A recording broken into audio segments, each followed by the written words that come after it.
நான் ஒரு கால் பண்றேன். சொல்வேந்தர்கள் அனைவருக்கும் வணக்கம். இன்றைய கூட்டம் 77. புதிய தலைவர் ஜெயப்பிரகாஷ் அவர்களை வரவேற்று இன்றைய தமிழ்த்தாய் வாழ்த்திற்கு செல்வோம். அனைவரும் எழுந்து நிற்கவும் அல்லது உங்கள் ஒளியினை அமர்த்திக் கொள்ளவும்.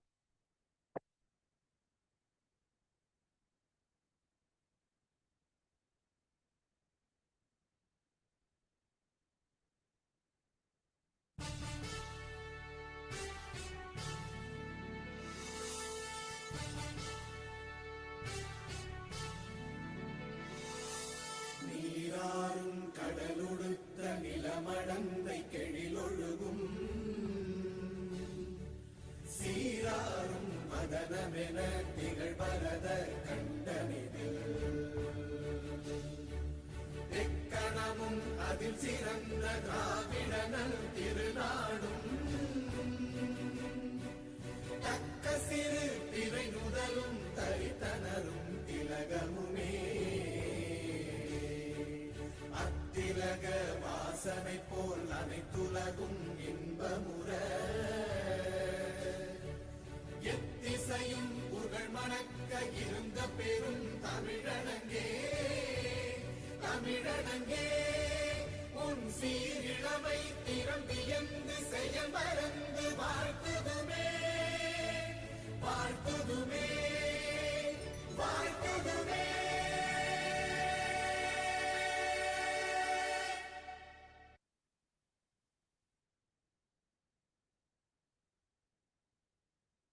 நன்றி. இப்பொழுது தலைவர் ஜெயப்பிரகாஷ் அவர்களிடம் மெய்நிகர் மேடையை ஒப்படைக்கிறேன்.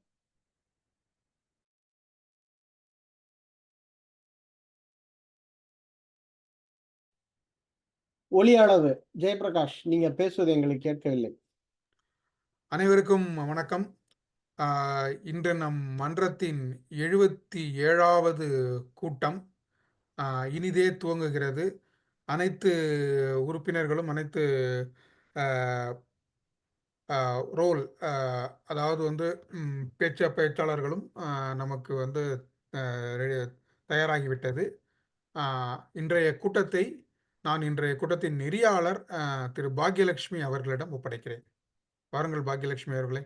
நன்றி ஜெயப்பிரகாஷ் அவர்களே. சென்ற கூட்டத்திற்கு நான் வராத காரணத்தினால் பழைய தலைவர் அனிதா அவர்களின் செயல்பாடுகளை வாழ்த்தி புதிய தலைவராகிய உங்களுக்கும் வாழ்த்து சொல்லிக்கொண்டு இன்றைய கூட்டத்திற்கு செல்வோம். முதலில் ஒரு திருக்குறளோடு இன்றைய கூட்டத்தினை தொடங்குவோம். சொல்வேந்தர் பாலா அவர்களை சுதா அவர்களை திருக்குறள் சொல்ல மெய்நிகர் மேடைக்கு அழைக்கிறேன்.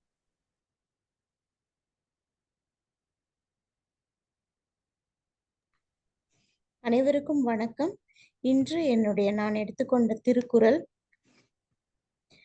இல்வாழ்வான் என்பான் இயல்புடைய மூவர்க்கும் நல்லாற்றின் நின்ற துணை. இது ஒரு நல்ல மனிதன், ஒரு நல்ல குடும்பஸ்தன் என்பது என்ன என்றால், அவர் தன்னுடைய அன்பு, இன்பம், பொருள் இவற்றை ஈன்று அளிக்கும், தனது குடும்பத்திற்கு ஈன்று அளிக்கக்கூடிய ஒரு நல்ல மனிதனே நல்ல குடும்பஸ்தன் என்று பொருள்படுவான் என்று கூறப்படுவான் என்பதே இந்த குறளின் விளக்கமாகும். இன்னொரு முறை சொல்கிறேன். இல்வாழ்வான் என்பான் இயல்புடைய மூவர்க்கும் நல்லாற்றின் நின்ற துணை. வணக்கம். நன்றி சுதா அவர்களே, மிக அருமையான ஒரு திருக்குறளை எங்களிடம் பகிர்ந்ததற்கு. அடுத்ததாக இன்றைய இலக்கண ஆசான் திரு அனிதா அவர்களை மெய்நிகர் மேடைக்கு அழைத்து இன்றைய சொல்லினையும் சொல்லி உங்களுடைய பணியினையும் சொல்லுமாறு கேட்டுக்கொள்கிறேன். சொல்வேந்தர் அவைக்கு என்னுடைய வணக்கங்கள். இன்றைய சொல் ஊடல். முக்கியமா இங்க அமெரிக்க வாழ் குழந்தைகளுக்கு பாத்தீங்கன்னா, நம்ம பேசுறது எல்லாமே சண்டையா தான் தெரியும். இப்ப கணவன் மனைவி பேசும்போதோ இல்லைன்னா குழந்தைங்க கிட்ட நம்ம பேசும்போதோ அந்த சிறு ஊடல்ங்கிற வார்த்தைக்குரிய அர்த்தமே அவங்களுக்கு தெரியாது. ஆர் யூ ஃபைட்டிங் அப்படிங்கிற கேள்விதான் கேட்பாங்க. நான் இப்ப ஆங்கில வார்த்தை பயன்படுத்தின மாதிரி நீங்க இன்னைக்கு பயன்படுத்தக்கூடாது. இலக்கண ஆசானாக அதுதான் என்னுடைய பணி. ஆங்கில சொற்கள் கலக்காம, பிறமொழி சொற்கள் கலக்காம சரியான வகையில் நம்ம தமிழ் சொற்களை பயன்படுத்துகிறோமா நம்ம பார்க்க போறோம். அது மட்டும் இல்லாம உபரிச்சொல் கணக்கிடராகவும் நானே இருக்கிறேன். எனக்காக யாராவது உபரிச்சொல் கணக்கீடு செய்தால் நன்றி என்று நினைக்கிறேன். ஒவ்வொரு தடவையும் உபரிச்சொல் வெற்றி கோப்பை நான் சூடுவேன். இன்று நான் அடுத்தவர்களின் உபரி சொற்களையும் கணக்கீடு செய்ய போவதால் அதிலிருந்து கற்றுக்கொள்வது நிறைய இருக்கும் என்று நம்புகிறேன். இதுதான் இலக்கண ஆசனாக உபரிச்சொல் கணக்கீட்டாளராக என்னுடைய பணி. இன்றைய ஊடல் ஊடல் என்ற சொல்லை எந்தெந்த வகையில் நீங்கள் பயன்படுத்துகிறீர்கள் என்பதையும், சரியான இடத்தில் பொருத்துகிறீர்களா என்பதையும், எத்தனை முறை பயன்படுத்துகிறீர்கள் என்பதையும் இன்று நான் கணக்கீடு செய்வேன். நன்றி. நன்றி அனிதா அவர்களே. அடுத்ததாக உபரிச்சொல் கணக்கீட்டாளராகவும் நீங்கள் இருக்கிறீர்கள். அந்த பணியையும் நீங்கள் சொல்லிவிட்டதால் அடுத்ததாக இன்று உடனடி பேச்சு நெறியாளராக திரு வித்யாலட்சுமி அவர்கள் அவருடைய பணியினை செய்ய உள்ளார். பாருங்கள் வித்யா அவர்களே, உங்களுடைய பணியினை சொல்லுமாறு மெய்நிகர் மேடைக்கு அழைக்கிறேன். சொல்வேந்தர்கள் அனைவருக்கும் வணக்கம். இங்கே வந்துள்ள சொல்வேந்தர்களுக்கு வணக்கம். ஊடல் கொண்டு வராமல் இருக்கும் பல சொல்வேந்தர்களை நாம் வரவழைக்க வேண்டும் என்ற அவாவோடு உடனடி பேச்சை நான் ஒரு கருப்பொருளாக எடுத்துக்கொண்டு ஒரு தலைப்பில் கேட்க இருக்கின்றேன். அந்த தலைப்பு என்னவென்று நான் நடத்தும் பொழுது சொல்கிறேன். நீங்கள் நல்ல ஓய்வாக, தளர்வாக, நகைச்சுவையாக பேசலாம். அதற்கு தகுந்தாற் போல கேள்விகள் இருக்கும் என்று முன்னேற்பாடாக சொல்லிக் கொள்கிறேன். நீங்கள் 1 முதல் 2 நிமிடங்கள் வரை பேசலாம். அதை நேர கணக்கீட்டாளர் சொல்வார். இதுவே என்னுடைய பணி. மெய்நிகர் மேடை உங்களுடையது. நன்றி வித்யா அவர்களே. ஊடல் கொண்டு நம்முடைய கூட்டத்திற்கு வராமல் இருந்தால் பரவாயில்லை. காரணம் என்னவென்றே தெரியவில்லை என்றுதான் நான் நினைக்கிறேன். ஊடல் முடிந்தால் கூடல் ஒன்று இருக்கும். இங்கு நடக்கவே மாட்டேங்கிறது கூட்டத்திற்கு கூடல். அடுத்ததாக பொது மதிப்பீட்டாளராக இன்று பாலா தங்கவேல் அவர்கள் உள்ளார். வாருங்கள் பாலா, உங்களுடைய பணியினை எடுத்துரைக்குமாறு மெய்நிகர் மேடைக்கு அழைக்கிறேன். அனைவருக்கும் வணக்கம். என்னுடைய பணி பொது மதிப்பீட்டாளராக. இந்த கூட்டம் எப்படி இருந்தது என்பதின் மதிப்பீட்டை அளிக்கும் ஒரு பொது மதிப்பீட்டாளராகவும்,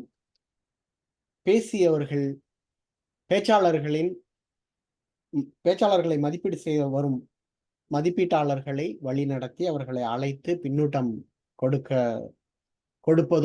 கொடுக்க வைப்பதும், இலக்கண ஆசான், வெற்றி கோப்பை அறிவிப்பாளர், உபரிச்சொல் கணக்கீட்டாளர் இவர்கள் அனைவரையும் அழைத்து அவர்களுடைய மன்னிக்கணும் இலக்கண ஆசானின் இலக்கண பின்னூட்டம், மதிப்பீட்டாளரின் மதிப்பீட்டு பின்னூட்டம், உபரிச்சொல்லாளரின் உபரிச்சொல் பின்னூட்டம் இதையெல்லாம் கொடுப்பதற்கு அழைத்து அவர்களை வழிநடத்தி செல்வது பொது மதிப்பீட்டாளரின் வேலை. நன்றி. நன்றி பாலா அவர்களே. அடுத்ததாக நேர கணக்கீட்டாளராக அனிதா அவர்கள் இன்று பணியாற்ற உள்ளார். வாருங்கள் அனிதா அவர்களே, உங்களுடைய பணியினை சொல்லுமாறு மீண்டும் மெய்நிகர் மேடைக்கு அழைக்கிறேன். சொல்வேந்தர் அவைக்கு என்னுடைய வணக்கங்கள். அஜித் அவர்களே, உங்களுடைய இன்றைய திட்டமிட்ட பேச்சு குறிப்பிட்ட 5 முதல் 7 நிமிடங்களுக்குரிய பேச்சு தானா? ஆமாம். நன்றி. இன்று நம்மளுடைய சொல்வேந்தரில் இருவர் பேசுகிறார்கள். அதில் ஒருவருடைய பேச்சு 18 முதல் 20 நிமிடம் இருக்க வேண்டும். அதனால் நான் பச்சை அட்டையை 15 நிமிடத்தில் பச்சை அட்டையையும், 18 நிமிடத்தில் மஞ்சள் அட்டையும், 20 நிமிடத்தில் சிவப்பு அட்டையும் காட்டுவேன். அஜித் அவர்களுக்கு திட்டமிட்ட பேச்சில் 5 முதல் 7 நிமிடங்கள் கொடுக்கப்பட்டுள்ளது. அதனால் 5 நிமிடத்தில் பச்சை அட்டையும், 6 நிமிடத்தில் மஞ்சள் அட்டையும், 7 நிமிடத்தில் சிவப்பட்டையும் காட்டப்படும். இதுதான் திட்டமிட்ட பேச்சிற்கான கால வரையறை. அதே போல் உடனடி பேச்சிற்கும் நாம் கால வரையறை செய்வோம், கணக்கீடு செய்வோம். அதில் 1 நிமிடம் முதல் 2 நிமிடத்திற்குள் பேச்சு இருக்க வேண்டும். கண்டிப்பாக 1 நிமிடம் பேச வேண்டும். 1 நிமிடத்தில் பச்சை அட்டையும், 1 நிமிடத்தில் மஞ்சள் அட்டையும், 2 நிமிடத்தில் சிவப்பட்டையும் காட்டப்படும். இந்த மாதிரி குறிப்பிட்ட கால வரையறைக்குள் பேசிய அனைவரும் வாக்குக்கு தகுதி பெறுவார்கள். அதுதான் என்று கால கணக்கீட்டாளராக என்னுடைய பணி. நன்றி அனிதா அவர்களே. நாம் இப்பொழுது முதல் சொல்லுங்க வித்யா.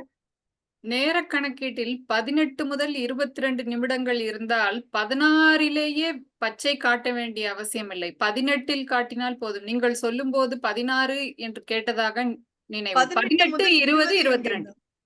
18 18ல் பச்சை அட்டையும், 20இல் மஞ்சள் அட்டையும் 22இல் சிவப்பு அட்டையும் காட்டப்படும். நன்றி. நன்றி வித்யா அவர்களே. நன்றி. இப்பொழுது நாம் முதல் கட்டமாக தயாரிக்கப்பட்ட பேச்சிற்கு செல்வோம். இன்று 2 பேச்சாளர்கள்.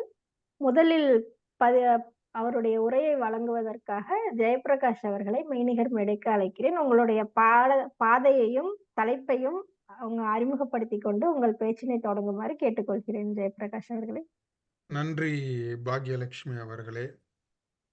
இன்று நான் நிலை 5இல் தொழில்முறை பேச்சுக்கு ஆயத்தமாகுதல் என்ற கருவில் என் பயண அனுபவம் என்ற தலைப்பில் பேச விழைந்துள்ளேன். முதலில் தொழில்முறை பேச்சுக்கு ஆயத்தமாதல் அப்படி என்றால் என்ன என்று யோசித்தேன். டோஸ்ட்மாஸ்டர் உடைய தளத்திற்கு சென்று தொழில்முறை பேச்சுக்கு ஆயத்தமாதல் என்ற காணொலியை பார்த்தேன். அது நடந்தது ஒரு 8 மணிக்கு. அதில் வந்த காணொளியில் என்ன கூறினார்கள் என்றால், நீங்கள் பேசுவதை கேட்கிறவர்கள் அந்த அறையை விட்டு வெளியே செல்லும்போது மறந்து விடுவார்கள். அந்த அளவுக்கு தான் 75-80 விழுக்காடு உடைய பேச்சு இருக்கும்.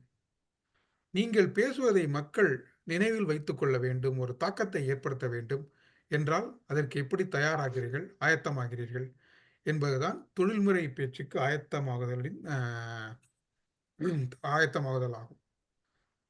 உண்மையிலேயே இப்பொழுது அலுவலகத்தில் பார்த்தீர்கள் என்றால் ஒருவர் ஒரு தயாரித்து வழங்க வேண்டியிருக்கும், ஒரு காணொளி தயாரித்து வழங்க வேண்டியிருக்கும். கடைசி நேரத்தில் அவர் வர முடியாமல் போகும். வாடிக்கையாளர்களுக்கு வழங்க வேண்டியிருக்கும். அப்பொழுது மேலாளர் என்ற முறையில் மேலாளர் வந்து அந்த உரையை வழங்க வேண்டியிருக்கும். வர வேண்டிய சூழ்நிலைக்கு தள்ளப்படுவோம். இந்த மாதிரி பல முறை தள்ளப்பட்டுள்ளோம். உண்மையிலே அதுதான் அப்பொழுதுதான் நீங்கள் அதை எவ்வளவு செம்மையாக எதிர்கொள்கிறோம் என்பதுதான் தொழில்முறை பேச்சுக்கு ஆயத்தமாகுதல். இன்றைய சூழ்நிலையும் அப்படிதான். மகேந்திரன் அவர்கள் பேச இருந்தார், அவர் வரவில்லை. 8 மணிக்கு நான் யோசித்தேன், தொழில்முறை பேச்சுக்கு பல முறை நாம் இப்படி தயாராகி இருக்கிறோம், இன்றும் நாமே பேசினால் என்ன என்று யோசித்தேன். அப்புறம் 18 முதல் 22 மணித்துளிகள் பேச வேண்டும், நம்மால் முடியுமா என்று யோசித்தேன். ஆனது ஆச்சுடா, ஆண்டவனே நம்ம கையில் இருக்கான் அப்படின்னு ரஜினிகாந்த் சொல்ற மாதிரி பேசுவோம்டா அப்படின்னு வந்துட்டேன் நான். இதோ உங்கள் முன்னால் என் பயண அனுபவம். வாழ்க்கையே ஒரு பயணம் தானே. போக வேண்டிய பாதை நமக்கு தூரம் இருக்கு. நீண்ட பயணத்தை நோக்கி தான் போயிட்டு இருக்கிறோம். அப்படி இருக்கும்போது வாழ்க்கையில் எவ்வளவோ விடயங்களுக்காக நம்ம பயணப்பட்டிருப்போம். தொழில்முறைக்கு பயணப்பட்டிருப்போம், சுற்றுலாக்கு போயிருப்போம், ஏதோ நிகழ்ச்சிகளுக்கெல்லாம் போயிருப்போம். இந்த மாதிரி பல தருணங்களில் நாம் பயணப்பட்டிருப்போம். ஒவ்வொரு பயணமும் ஒரு உரையில் சுகமான அனுபவமாக இருக்கும். அப்படி என் வாழ்க்கையில் நான் பயணப்பட்ட அனுபவங்களை பற்றி உங்களிடம் பகிர்ந்து கொள்ளலாம் என்று விழைந்துள்ளேன். முதலில் நமக்கெல்லாம் சென்னை மாதிரி ஊரில் இல்லாமல் ஒரு திருச்சி, மதுரை, சேலம் என்ற 2ஆம் கட்ட நகரங்களில் வாழ்ந்தவர்களுக்கெல்லாம் சென்னை செல்வது என்றாலே ஒரு மிகப்பெரிய பெரிய விஷயம். அப்பொழுதெல்லாம் சென்னை செல்வது என்றால் நான் சென்னைக்கு போகிறேன் என்று மார்தட்டி கொள்வோம். அப்படி இருந்த காலம். ஊருக்கு வெளியே செல்வது என்றால் அதிகபட்சம் பெரியம்மா, சித்தப்பா, மாமா வீட்டுகளுக்கு மட்டும்தான் செல்வோம். அதுவும் கோடை விடுமுறையில், காலாண்டு விடுமுறையில். அப்படி நான் சென்றது என்னுடைய பெரியம்மா, பெரியப்பா வீட்டுக்கெல்லாம் சென்றிருக்கிறேன். விழுப்புரத்தில் அங்குள்ள கிராமத்தில் 2 மாதங்கள் இருப்போம். கோடை விடுமுறை என்றால் கோடை விடுமுறை விட்டு அடுத்த நாளே சென்று விடுவோம். 2 மாதங்கள் அங்கே தான் இருப்போம். என்ன நடக்கிறது உலகத்தில் என்றே தெரியாது. மாங்காயை மரத்தில் ஏறி கடித்து விட்டு அங்கேயே வைத்து விட்டு வருவேன். நானும் அணில் மாதிரி அப்படி பல முறை செய்திருக்கேன். பல மாங்காய்களை விட்டு வந்திருக்கிறேன். மாங்காய், தேங்காய், பம்பு செட்டில் குளிப்பார்கள். பம்பு செட் என்று தமிழ் வார்த்தை, பம்ப் என்பது வார்த்தை எனக்கு வரவில்லை. 3 மணி நேரம் 5 மணி நேரம் என்றால் பம்பு செட்டில் குளித்து விட்டு மாங்காயை அடித்து கடித்து விட்டு வருவது, இது மாதிரி பல குறும்புகளை சின்ன வயதில் நம்ம செய்வோமே, இன்றும் நம்ம செய்ய வேண்டும் ஆசை இருக்கும், வயதாகிவிட்டது, செய்ய முடிவதில்லை. அந்த மாதிரி 2 மாதங்களை தள்ளுவோம். தள்ளிவிட்டு கோடை விடுமுறை முடிந்துவிடும். வந்து விடுவோம். ஊருக்கு வந்து விடுவோம். வாழ்க்கை சென்று கொண்டிருக்கும். இப்படியே கிட்டத்தட்ட 5 நினைவு தெரிந்து 3 வயதிலிருந்து 15 வயது வரைக்கும் இப்படித்தான் நம்மளுடைய பயண அனுபவம் என்று இருந்திருக்கிறது எனக்கு. முதலில் சென்னை செல்ல வேண்டும். சென்னை செல்ல ஒ சென்னை செல்வதற்கு ஒரு அ கிடைத்தது. எனக்கு வாய்ப்பு கிடைத்தது. ஆகா! சென்னை செல்கிறோம். சொல்றான் எல்லாத்துக்கிட்டயும். நான் நாளைக்கு சென்னைக்கு போறேன். டிக்கெட்டு முன்பதிவு பண்ணியாச்சு. எல்லாத்துக்கிட்டயும் சொல்லிப்புட்டேன். அந்த ஏரியால எங்க ஏரியால இருக்க எல்லாத்துக்கிட்டயும். ஆ அவ்வளோ பெருமிதம் சென்னைக்கு போறதுன்னா. அது ஒரு போயிட்டு வந்தாச்சு. அப்புறம் வந்து நண்பர்கள் எல்லாம் சேர்ந்து மும்பை சென்றோம். அந்த காலத்தில் நான் சென்றபோது அதற்கு பெயர் பாம்பே, இன்று மும்பை. நான் பாம்பேயாக இருக்கும்போது சென்ற காலம் அது. அதாவது எனக்கு வந்து ரயிலில் பயணம் செய்வது என்பது மிகவும் பிடித்த ஒரு விடயம். ஏனென்றால் அதுவும் நாம் ரயிலில் பயணம் செய்ய வேண்டுமென்றால் 2ஆம் வகுப்பில் பயணம் செய்தால் தான் அதனுடைய உண்மையாக பயணத்தை அனுபவிக்க முடியும். நாம் சந்திக்கும் மக்கள், நாம் பார்க்கும் ஒவ்வொரு விடயங்கள், அங்கு நடக்கும் ஊடல்கள், அங்கு கொடுக்கப்படும் உணவுகள் என்று பல விதத்தில் நாம் அனுபவப்படலாம். மும்பைக்கு பதிவு செய்தாகிவிட்டது. பயணச்சீட்டு வந்துவிட்டது. திருச்சியிலிருந்து சென்னைக்கு சென்று, சென்னையிலிருந்து மும்பைக்கு செல்ல வேண்டும். சென்னையில் சென்று மும்பைக்கு உள்ள ரயிலில் ஏறியாகிவிட்டது. அதில் ஒரு அனுபவம் இருக்கும். அடுத்து இந்த நிலையம் இந்த நிலையம் சென்னையிலேருந்து சென்றால் குண்டக்கல், கடப்பா, குல்பர்கா, ஆ பூனே, தானே, மும்பை என்று அ ஒவ்வொரு பெ வ ரயில் நிலையங்களாக வரும். அதையெல்லாம் இன்றும் எனக்கு ஞாபகம் இருக்கிறது என்றால், அந்த பயணத்தை எவ்வளவு ரசித்திருக்கிறேன் என்பதிலிருந்தே தெரியும். இப்பொழுதும் சென்னையிலிருந்து மும்பைக்கு செல்ல வேண்டும் என்பதோ, சென்னையிலிருந்து டெல்லிக்கு செல்ல வேண்டும் என்றாலோ, எனக்கு ஓரளவுக்கு ஒரு குறைந்தது ஒரு 10 ரயில் நிலையங்கள பெயராவது தெரியும். இந்த இந்த ரயில் நிலையங்களை கடந்து செல்லும் என்று தெரியும். ஏனென்றால் அவ்வளவு ரசித்திருக்கிறேன். உதாரணத்துக்கு சொல்ல வேண்டுமென்றால், மும்பைக்கு செல்லும்போது என்றால் அ போகும் வழியில் தேநீர் அருந்துவதாக இருக்கட்டும், அங்கு இருக்கும் ரயில் நிலையங்களில் நின்று மக்களிடம் உரையாடுவதாக இருக்கும். தெரிந்த மொழியோ, தெரியாத மொழியோ ஏதோ பேசுவோம், கையாட்டுவோம். இப்படியாக செல்லும். அதுவும் ஆ மும்பை மும்பை செல்லும் பொழுது காலையில் பூனே வரும் ஒரு 6 மணிக்கு. பூனே வந்துவிட்டாலே மும்பை வந்துவிட்டது என்று அர்த்தம். அதற்கப்புறம் செல்லும் பயணம் என்பது வந்து மிகவும் நெரிசலாக இருக்கும். முன்பதிவு செய்தவர்கள், செய்யாதவர்கள் எல்லாரும் ஏறுவார்கள். அந்த ஒரு 3 மணி நேர பயணம் என்பது வந்து வாழ்க்கையில் எல்லோரும் அனுபவித்தே ஆக வேண்டும். எல்லோரும். அப்படிப்பட்ட பயணமாக இருக்கும். நீங்கள் முன்பதிவு செய்திருந்தாலும் உங்களுக்கு அனுமதி இருக்காது உட்காருவதற்கு. அப்படித்தான் இருக்கும். ஏனால் நம்ம வந்து சுற்றுலாக்கு போறோம். அவங்க வந்து 6 மணிக்கு கிளம்பி 9 மணிக்கு மும்பையில வந்து வலுவழுத்து செல்றதுக்காக போயிட்டுருப்பாங்க. அவங்கலாம் ஏறுவாங்க. அவங்க வாழ்க்கையில ஏறிட்டாங்கனாலே அவங்களுடைய ஒரு சுவாசம், பெருமூச்சு வரும். அத பார்க்கும்போது, "எதுக்குடா வரீங்க நீங்கலாம்?" அப்படின்னு இருக்கும் நமக்கு. அவங்க நெனச்சிருப்பாங்க. நான்லாம் வந்து கஷ்டப்பட்டு பைய தூக்கிட்டு வேலைக்கு போயிட்டுருக்கேன். நீ என்னடான்னா சொகுசா 2 நாள் லீவ போட்டு உட்காந்துட்டு இருக்க. அப்படிங்கிற மாரி தான் மனநிலைலாம் இருக்கும். அது மாரி மும்பைக்கு சென்றேன். மும்பையில் ஒரு 10 நாள் இருந்தேன். எல்லா இடங்களையும் பார்த்தேன். ஒன்றும் பிரயோஜனப்பட்ட பயணம் கிடையாது. சுற்றி பார்த்த பயணம். அதுதான் என் வாழ்க்கையில் இன்றும் நான் நினைவில் வைத்திருக்கின்ற முதல் பயணம் என்று சொல்லுவேன். அதற்கடுத்து தொழில் முறையாக டெல்லிக்கு பயணம். முதலில் தமிழ்நாடு விரைவு வண்டியில் டெல்லிக்கு பயணம். டெல்லிக்கு பயணம் என்றாலே 2 இரவுகள், ஒரு காலை டெல்லிக்கு பயணப்பட வேண்டும். எனக்கு தெரியாது எவ்வளவு பேர் டெல்லிக்கு 2ஆம் கட்ட வகுப்பில் பயணம் செய்திருக்கிறீர்கள் என்று. விஜயவாடா வரும். அப்புறம் நாக்பூர் வரும். நாக்பூர் நகரில் ஆரஞ்சு ஆரஞ்சு பழச்சாறு குடித்தே ஆக வேண்டும். அதுவும் ஒரு காலை ஒரு 10 மணி, 11 மணி வெயில் நேரத்தில் வரும். கண்டிப்பாக 2 கோப்பைகளாவது ஆரஞ்சு ஜூஸ் குடித்தே ஆக வேண்டும். அதற்கடுத்து இட்டார்சி என்ற ஒரு நகரம் வரும். இட்டார்சி நகரத்தில் சாப்பாடு ஏற்றுவார்கள். அந்த சாப்பாடு ஏற்றிவிட்டாலே பசி வந்துவிடும் நமக்கெல்லாம். அது மதிய சாப்பாடு. அது மதிய சாப்பாடை சாப்பிட்டு கொஞ்சம் இளைப்பாறினால், அதற்கு அப்புறம் வந்து நமக்கு வந்து ஜான்சி, அப்புறம் வந்து சம்பல் பள்ளத்தாக்குகள்லாம் வரும்.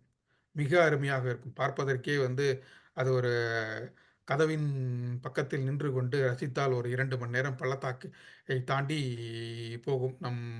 அருமையான பயணமாக இருக்கும். அது அது முடிந்தவுடன் குவாலியர் நகரம் வரும். குவாலியர் நகரம், அந்த குவாலியர் அரண்மனை என்பது இருட்டில் மிக பிரகாசமாக இருக்கும். ப எ அ ரயிலில் இருந்தே பார்த்து ரசிக்கலாம். காலை 4 மணிக்கு வந்து ஆக்ரா நகரம் வரும். ரயில் நிலையத்திலிருந்து தாஜ்மஹாலை பார்க்க முடியாது. 4 மணிக்கு வரும். இருந்தாலும் ஆக்ரா நகரத்தில் ஒரு நமக்கு வந்து ஒரு இனிப்பு வழங்கப்படும். வெள்ளை நிறத்தில் ஒரு இனிப்பு இருக்கும். கல்கண்டு போன்று இருக்கும். அது ஆக்ரா ஸ்வீட் என்றே சொல்லுவார்கள். மிகவும் அருமையாக இருக்கும். நீங்கள் பயணப்பட்டால் கண்டிப்பாக வாங்கி சாப்பிடுங்கள். அந்த 4 மணிக்கு வாங்கினீர்கள் அருமையாக இருக்கும். டெல்லியில் வாழ்க்கையில் தொழில் முறைக்காக டெல்லிக்கு பயணப்பட்டது. டெல்லியில் அனுபவித்ததெல்லாம் 1 வருடம், 2 வருடம் டெல்லியிலிருந்து வாழ்க்கை அனுபவித்தாகிவிட்டது. டெல்லியிலிருந்து வந்துவிட்டேன். மீண்டும் சென்னை வாழ்க்கை. சென்னையில் வாழ்க்கை போய்க் கொண்டிருந்தது. திருமணம் ஆகிவிட்டது. உறவினர்கள் எல்லாம் பக்கத்திலே வந்து விட்டார்கள். இது சரியான தருணம் அல்ல. வேற ஊருக்கு பயணப்படுவோம் என்று முடிவு செய்துவிட்டேன். உடனே சென்னையிலிருந்து டெல்லிக்கு பயணம். பெங்களூருக்கு பயணம். பெங்களூர் என்பது வந்து ஒரு இரவில் சென்று வரும் பயணம் தான். பெங்களூருக்கு சென்றேன். பெங்களூருக்கு சென்றவுடன் அவர்கள் சொன்னார்கள், "உனக்கு பெங்களூர்லாம் வேலை கிடையாது. நீ சிட்னிக்கு போ" என்றார்கள். "அதையும் பார்த்துருவோம்டா" அப்படின்னு சிட்னிக்கு போறேன். காலங்காத்தால அந்த நேரம் 5 மணிக்கு நான் இறங்குறேன். நம்ம நேரம் வந்து இரவு 12 மணி. இறங்குன உடனே 5 மணிக்கு இறங்குன உடனே வந்து வேலைக்கு ஆயத்தமாயிட்டேன். 9 மணி அவங்களுடைய நேரம் காலையில அலுவலகத்தில இருக்கேன். எல்லாத்துக்கும் பார்த்து என்னுடைய வாடிக்கையாளர்களுக்கெல்லாம் பார்த்து இனிப்புகள்லாம் வழங்கிட்டு, கிரிக்கெட் வந்து இந்தியர்களுக்கும், ஆஸ்திரேலியருக்கும் எப்பயுமே போட்டியாக இருக்கும். நான் இந்தியாவில் இருக்கும்போது அவருடன் உரையாடும்போது வந்து இந்தியா தான் ஜெயிக்கும், ஆஸ்திரேலியா தான் ஜெயிக்கும் என்று போட்டி போட்டெல்லாம் செய்து கொள்வோம். அப்படி போட்டி போட்டு கொண்டு இருக்கும்போது, என்னுடைய ஆஸ்திரேலிய வாடிக்கையாளர் ஒருவர், இந்தியா ஜெயித்தால் நான் இந்திய உடையை அணிந்து கொள்கிறேன் என்று சொல்லியிருந்தார். அவருக்காக வாங்கியே சென்றேன். என் கண் முன்னால் அவர் அணிந்து கொண்டார் இந்திய கிரிக்கெட் உடையை. அப்புறம் அந்த முதல் நாள் மதியம் உணவருந்த செல்கிறோம். சப்வே நிலையத்துக்கு உணவருந்த செல்கிறேன். அங்கே என்னுடைய ஆங்கிலத்தை பார்த்து ஏளனம் செய்தார்கள். ஒன்றுமில்லை. வெள்ளரிக்காயை நான் ஆங்கிலத்தில் கூறியது அவர்களுக்கு சிரிப்பு வந்தது. மீண்டும் மீண்டும் கூறு கூறு என்றார்கள். குக்கும்பர் என்று கூறினேன். அங்கே அவர்கள் உச்சரிக்கும் மொழி குக்கும்பர். ஸோ அவர்களுக்கு வந்து வேடிக்கையாக இருந்தது. என்னை மீண்டும் மீண்டும் உச்சரிக்க சொன்னார்கள். உச்சரித்தேன். இப்படிப்பட்டது ஆஸ்திரேலிய பயணம். அங்கு நிறைய கற்றுக்கொண்டேன். எப்படி சொல்வது? யாரையுமே தெரியாது ஆஸ்திரேலியா நகரத்தில். நான், எனது மனைவி, கைக்குழந்தை. 3 மாத கைக்குழந்தையை வைத்துக்கொண்டு நாங்கள் வாழ்க்கையை தள்ளினோம். ஒருவர் என்றால் ஒருவர் கூட தெரியாது. அப்புறம் காலப்போக்கில் தமிழ் மக்கள், இலங்கையிலிருந்து வந்த தமிழ் மக்கள் எங்களுக்கு பழக்கப்பட்டார்கள். அவர்களுடன் பழகி வாழ்க்கையை ஒரு 4, 5 மாதங்கள் அங்கு இருந்து அனுபவப்பட்டோம். அது அங்கு இருந்த அனுபவம் தான் வாழ்க்கையில் எந்த ஊரில் எங்கும் தனியாக வாழ முடியும். நமக்கு துணை ஏதும் தேவையில்லை என்பதை வந்து உணர்ந்து கொண்டேன். நான், எனது குடும்பம் மற்றவர்களை சார்ந்து இருக்க வேண்டிய அவசியம் இல்லை என்பதை அனுபவப்பட்ட அனுபவப்பட்ட நேரம் அது.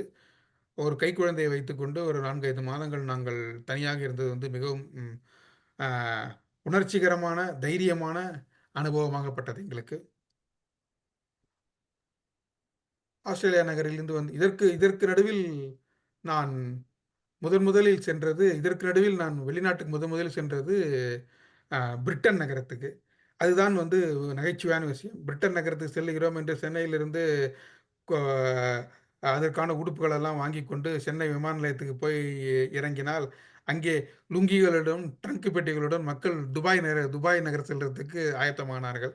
என்னை நானே யோசித்துக் கொண்டேன். நம்ம வந்து என்னடா வந்து இந்த மாரிலாம் வந்து அ கோட்டெல்லாம் போட்டு வந்திருக்கோம். மக்கள் வந்து அன்றாட மக்கள் தொழிலாளர்கள் ட்ரங்க் பொட்டியுடன் வந்தார்கள். அதை பார்த்தவுடன் என்னை நம்ம வந்து ரொம்ப மிகைப்படுத்திக்கிட்டோமோங்கிற உணர்வெல்லாம் இருந்தது.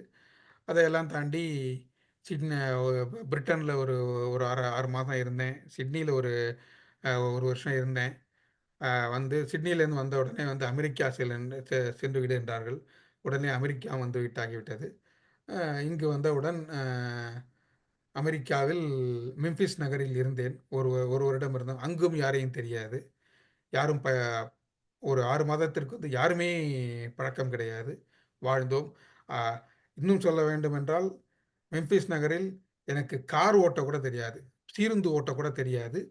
அ கற்றுக்கொண்டு பல நாட்கள் அலுவலகத்திற்கு 3, 4 மைல்கள் நடந்தே கூட சென்றிருக்கிறேன்.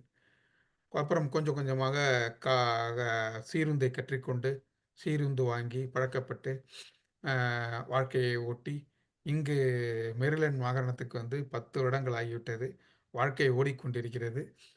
வாழ்க்கையில் பல பயணங்களை சந்தித்திருக்கிறோம். பல பயண அனுபவங்கள் நமக்கு வாழ்க்கையில் கத்துக் கொடுத்திருக்கிறது. எப்படி வாழ வேண்டும் என்று. ஒவ்வொருவருக்கும் ஒவ்வொரு பயண அனுபவம் இருக்கும். இருந்தாலும் வாழ்க்கையில் பயணப்பட்டு கொண்டே இருக்க வேண்டும். அதுதான் எவ்வளோ முடியுமோ அவ்வளோ பயணப்பட்டு கொண்டே இருக்க வேண்டும். அப்போ அதுதான் நமக்கு வந்து நமக்கு சரியான ஒரு அனுபவத்தை கொடுக்கும் என்று கூறி வாய்ப்பளித்தமைக்கு நன்றி கூறி விடைபெறுகிறேன். மிக்க நன்றி ஜெயபிரகாஷ் அவர்களே. அருமையான உரையை வழங்கினீர்கள். என்னால் பேச முடியுமா என்று யோசித்து 18 நிமிடம் இடைவிடாமல் உங்கள் இன்று தயாரிக்காமலே பேச முடிந்தது சொல்வேந்தர் அவையின் சிறப்பு என்பதா, உங்களுடைய வளர்ச்சி என்பதா? உண்மை கதை என்பதால் 18 நிமிடம் 20 நிமிடம் கூட பேசலாம். நான் பேசி முடிக்கும் போதுதான் கரெக்ட் அனிதா அவர்கள் பச்சை அட்டையை வழங்கினார். அப்பா தகுதி பெற்று விட்டோம் என்ற ஒரு நம்பிக்கை வந்தது. என்னதான் சொந்த கதையாக இருந்தாலும் அதை அடுத்தவர்கள் கேட்பதற்கு மிகுந்த சுவாரஸ்யத்துடன் சொன்னீர்கள். நான் இதற்கு மேல் இதை பற்றி பேசி மதிப்பீட்டாளருடைய வேலையை குறைக்க வேண்டாம் என்று நினைக்கிறேன். அடுத்த பேச்சாளரான அஜித் அவர்களை உங்களுடைய பாதையையும் தலைப்பையும் கூறிக்கொண்டு உங்களுடைய உரையினை தொடங்குமாறு மெய்நிகர் மேடைக்கு அழைக்கிறேன். அஜித் அவர்களை.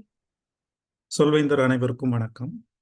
என்னுடைய பாதை தலைமைத்துவ பண்புகளை மேம்படுத்துதல் நிலை 3ல மௌனத்தின் வலிமை அப்படின்ற தலைப்புல நான் இன்னைக்கு பேசுறேன். மௌனத்தின் வலிமை அப்படின்னு சொல்லும்போது நம்ம எங்க ஒரு இடத்துல பேசணுமோ அங்க பேசியாகணும். எந்த நேரத்துல பேசணுமோ பேசணும். எங்கெல்லாம் அமைதியா இருக்கணுமோ மௌனமா இருக்கணுமோ அங்க மௌனமா இருந்தோம்னா நம்மளுடைய அது நம்ம பேசுறதை விட ரொம்ப வலிமையானது. ஊழல்கள் நடக்கும் போதும் 2 பேருக்கு ஊழல் நடந்தாலும் ஒருத்தர் வந்து அமைதியாக மௌனமாக இருந்தால்தான் அங்கு அந்த ஊழல் அதோடு முடியும். அங்கு கூடல் நடக்கும் என்பதும் நம்மளுக்கு தெரிஞ்சது. நம்ம வாழ்க்கையில நம்ம அப்பப்போ அனுபவிக்கிறது. ஸோ இந்த மௌனத்துல பார்த்தீங்கன்னா நிறைய வகையான மௌனங்கள் இருக்குது. ஒண்ணு வந்து பார்த்தீங்கன்னா விருப்பமின்மையால் வரக்கூடிய மௌனம். சில பேர் பேசிக்கொண்டே இருப்பார்கள். நமக்கு அதுல பேசுறதுக்கு விருப்பமே இருக்காது. அது முட்டாள்தனமான பேச்சா கூட இருக்கலாம். ஆனா நம்மளுடைய அதுல பேச வேண்டிய எண்ணம் நம்மளுக்கு விருப்பம் இல்லாமல் இருப்பது அது வந்து விருப்பமின்மையால் நாம வரக்கூடிய மௌனம். அப்புறம் கம்பீர மௌனம். கம்பீரமான மௌனம்னா என்னன்னா, எப்பவுமே சில பேர் பேசுகின்ற போது தேவையற்றவற்றை பேசிக்கிட்டே இருப்பாங்க. அவங்களுடைய தற்பெருமைகளை பேசிக்கொண்டே இருப்பார்கள். நமக்கு அப்போ அங்க வந்து பேச வேண்டிய பேச வாய் வந்தாலும் நாம் நம்மளே கட்டுப்படுத்தி கொண்டு கம்பீரமாக அந்த இடத்துல மௌனமா இருக்கிறது கம்பீரமான மௌனம். அடுத்தது வந்து உரத்த மௌனம். அப்படின்னா சிலர் பேசுவது பொய்யாகவே இருக்கும். பொய்களை உண்மையாகவே பேசிக்கிட்டு இருப்பாங்க. அப்போ ஒரு தட்டிடே இது பொய்டா, இதுதான் உண்மைன்னு சொல்லணும்னு தோணும். ஆனா அங்க வந்து ஒரு ஊழல் வந்துடக்கூடாது அப்படின்றதுக்காக அமைதியாக மௌனமாக போவது வந்து உரத்த மௌனம். சிலர் 2 பேர் பேசிக்கிட்டே இருப்பாங்க. என்ன பேசுறாங்கன்னே புரியாது. ஒரு குழப்பமான சூழல்லே பேசிக்கிட்டு இருப்பாங்க. அங்க நம்ம குழப்பமாவே இருப்போம். அப்போ அங்க நம்ம என்ன பேசணும்னு தெரியாம இருக்கிறது வந்து ஒரு குழப்பமான மௌனம். சிலர் வந்து ஒரு பணியை செய்ய ஆரம்பித்து விட்டால் பக்கத்துல என்ன நடக்குதுன்னே தெரியாது. யார் என்ன கூப்பிட்டாலும் அமைதியாவே இருப்பாங்க. அது வந்து இசைமயமான, பணிமயமான ஒரு மௌனம். அடுத்த மௌனம் வந்து விழிப்புணர்வால் வருவது. நம்ம எண்ணங்களை நம்மளைப் பற்றி நாமே தெரிந்து கொண்டு, நம்முடைய சுற்றத்தையும் தெரிந்து கொண்டு, அங்கு நாம் பேசக்கூடாத இடத்தில் பேசாமல் இருப்பது விழிப்புணர்வால் வருவது. அது நம் எண்ணங்களை கவனித்து நம்மால் மௌனமாக இருப்பது விழிப்புணர்வால் வரக்கூடிய மௌனம்.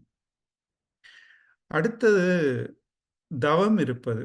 அமைதியான ஒரு சூழ்நிலையில் அங்கு பணத்துக்கோ, பொருளுக்கோ எதற்குமே அங்கு இடம் கிடையாது. ஒரு அமைதியை தேடி ஒரு அமைதியான சூழ்நிலையில் மௌனமாக இருப்பது. அடுத்து மௌனம் தெளிவுபடுத்திக் கொள்ளும்போது, நம்மை நாம் தெளிவுபடுத்திக் கொண்டு, நாம் யார் என்று உணர்ந்து, எந்த இடத்தில் இருக்கிறோம் என்பதை தெரிந்து, அந்த இடத்தில் மௌனமாக பேச வேண்டிய இடத்தில் மட்டும் பேசிக்கொண்டு மௌனமாக இருப்பது தெளிவுபடுத்திக் கொள்ளும்போது வரக்கூடிய மௌனம் ஒரு வகையான மௌனம். இறுதியாக ஒரு மௌனம் அதுதான் பிறர் பேசுவதை கவனிப்பது. நாம் எப்போதுமே பிறர் பேசும்போது நம்மளுடைய நினைவுகளை, நம்மளுடைய எண்ணங்களோடு நாம் சண்டையிட்டுக் கொண்டிருப்போம். இவர் பேசுவது சரியா? இவர் பேசுவது முறையாக பேசுகிறார்களா? என்று அந்த பேச்சை கவனிப்பதை விட அவர்கள் பேசுவதை நமக்கு எல்லாம் தெரிந்தது போல் நினைத்துக் கொண்டிருப்போம். அப்போது இந்த மௌனம் எப்போதும் நாம் ஒரு பேச்சை கேட்க வேண்டும் என்று முடிவு எடுத்து விட்டோமோ, அப்போது நாம் அந்த நிலையை விட்டு இறங்கி அவர்கள் நம்மை விட அதிகமாக தெரிந்தவர்கள் என்பதை உணர்ந்து, அவர்கள் என்ன பேசுகிறார்கள் என்று நாம் கவனமாக அந்த பேச்சை கவனிப்பது அது ஒரு வகையான மௌனம். அதுதான் பிறர் பேசுவதை அது ஒரு கருணையுள்ள நாம் எண்ணங்களை இடம் மறிக்காமல் அந்த நோக்கத்தோடு அவர்களுடைய பேச்சை கவனிப்பது. இப்படி மௌனத்தில் பார்த்தோம்னா 9 வகையான மௌனங்கள் இருக்கிறது. இந்த மௌனத்தின் வலிமை என்று சொல்லும்போது பேச்சுதான் வலிமை என்று சிலர் சத்தமாக பேசுவது, எளியவர்களிடம் நம்மளுடைய பேச்சு திறனை காண்பிப்பது அப்படி நினைத்து கொண்டிருக்கிறார்கள். ஆனால் பேச்சு எப்படி வலிமையானதோ அதைவிட பல மடங்கு வலிமையானது மௌனம். இந்த மௌனத்தில் பல வகை இருக்கிறது. இந்த எல்லா வகையான மௌனங்களையும் நாம் தெரிந்து கொண்டு இடத்துக்கேற்ப நாம் மௌனமாக இருந்தால் பல ஊடல்களை தவிர்க்கலாம். நாம் வலிமையான நம் வாழ்க்கை முறையை நன்றாக நடத்தலாம் என கூறிக்கொண்டு பேச்சை நிறைவு செய்கிறேன். நன்றி, வணக்கம். மிகுந்த ஆழ்ந்த கருத்துடைய உரையை வழங்கியுள்ளீர்கள். உங்களுடைய பேச்சிலிருந்து மீள முடியாத மௌனத்திற்கு எங்களை எல்லாம் கொண்டு சென்று விட்டீர்கள். நீங்கள் கூறிய கடைசி வகை மௌனம், பிறர் பேசும்போது கேட்கும் மௌனத்தை அது என்ன வகை என்று எனக்கு இப்பொழுது நினைவில் இல்லை. அந்த வகையான மௌனத்திற்கு கேட்பவர்கள் அனைவரையும் கொண்டு சென்று விட்டீர்கள். மிக அருமையாக இருந்தது உங்கள் உரை. அதுவும் மௌனத்திற்கு இத்தனை வகையா என்று இன்றுதான் நான் கேட்கிறேன்.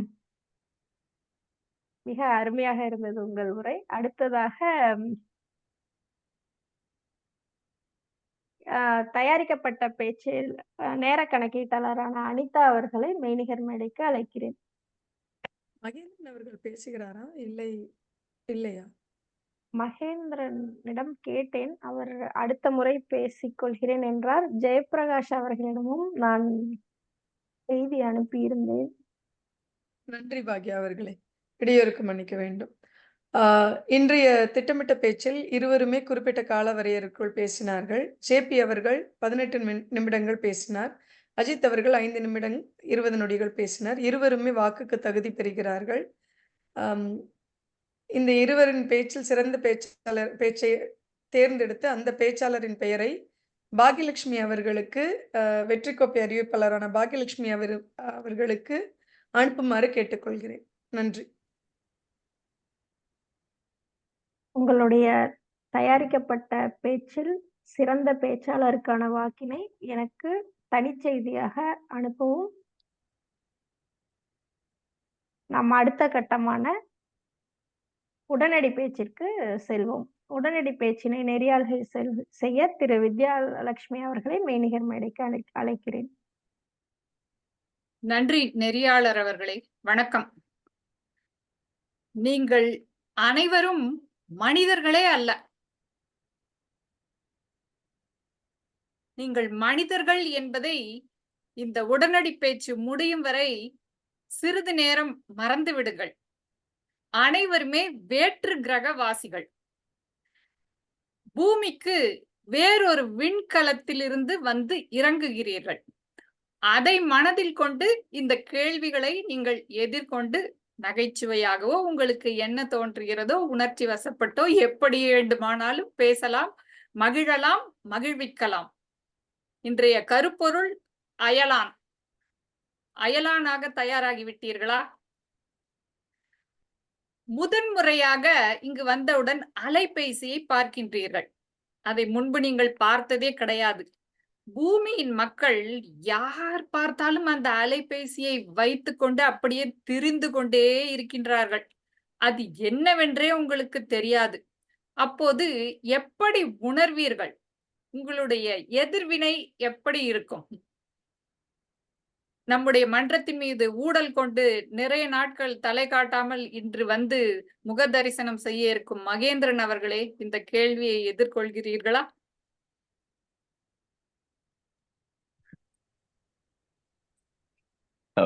வணக்கம், அனைவருக்கும் வணக்கம். இப்போதுதான் பூமியில் இறங்குவதற்கு சாகவாசம் கிடைத்தது. வந்த உடனே இப்படி ஒரு கேள்வி. உடனடியாக என்னுடைய செல்பேசியை திறந்து பார்த்தால் கேட்ட கேள்வி, நீங்கள் மனிதர்களே அல்ல என்ற உடனே, சரி நீங்கள் மாமனிதர்கள் என்று சொல்ல போகிறீர்களோ என்று ஒரு சில வினாடிகள் நினைத்தோம். நல்லது.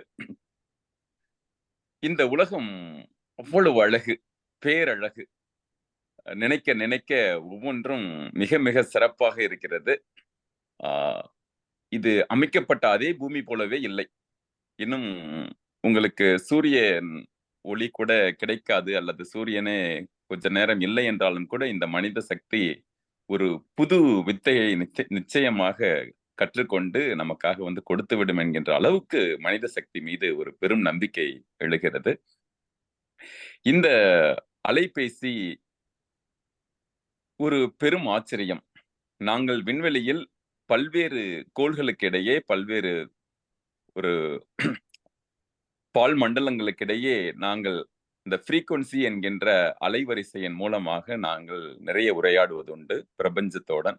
அந்த பிரபஞ்ச மொழியை இந்த மனிதர்கள் எப்படி உணர்ந்து கொண்டார்கள், புரிந்து கொண்டார்கள், அதன் மூலமாக எத்தனை வித்தைகளை கிளப்பிக் கொண்டிருக்கிறார்கள் என்பதே ஒரு வியப்பாக இருக்கிறது. பரவாயில்லை, மனிதர்கள் இயற்கைக்கு அப்பாற்பட்டவர்கள் அல்லவே. மனிதர்களும் இயற்கையோடு இயற்கையாக இருப்பவர்கள் தானே. அதனால் அவர்களும் இயற்கை தான் என்கின்ற வகையில் அந்த குழப்பமும் என்னை விட்டு நீங்குகிறது.